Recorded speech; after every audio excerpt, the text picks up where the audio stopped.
to the spot, those that are making the chocolate too. Fresh chocolate mint, dark chocolate classic, or Mukilteo mocha.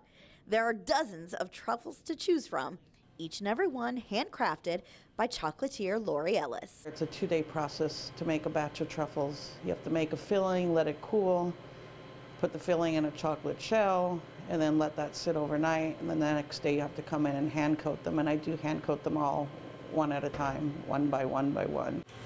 Long before buying the Mukilteo Chocolate Company, Lori was a customer. 9 years ago, my husband had passed away, and the last owner, we were best friends, and I used to just come and help her do things to get out of the house. When her friend decided to relocate to the East Coast, Lori went from customer to owner.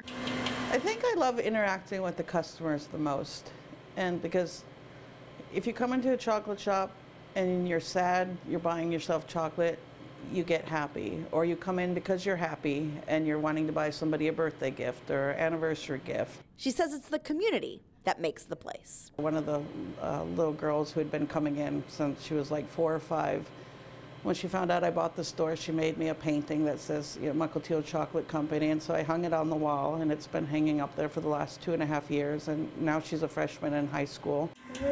One of my favorite stories, actually, is a man that comes in and buys ice cream and a truffle, but his wife says he doesn't need a truffle.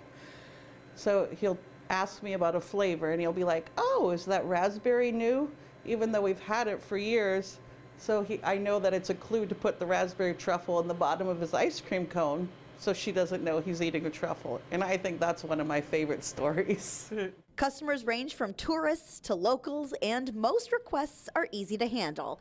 But some days are longer than others. Once the holidays get closer, I'm, making full batches of truffles, and it takes a lot of time when you sit there and try to coat, 600, 700, 800 truffles a day. Despite those 14-hour workdays, she never regrets buying the company. I'm happy to be here. I'm always happy to be here, which makes it easier. I want everyone to be happy. Like, if you're not happy when you walk in, I want you to be happy when you close the door and walk out. That's probably the most important thing for me. One of the best parts about being a business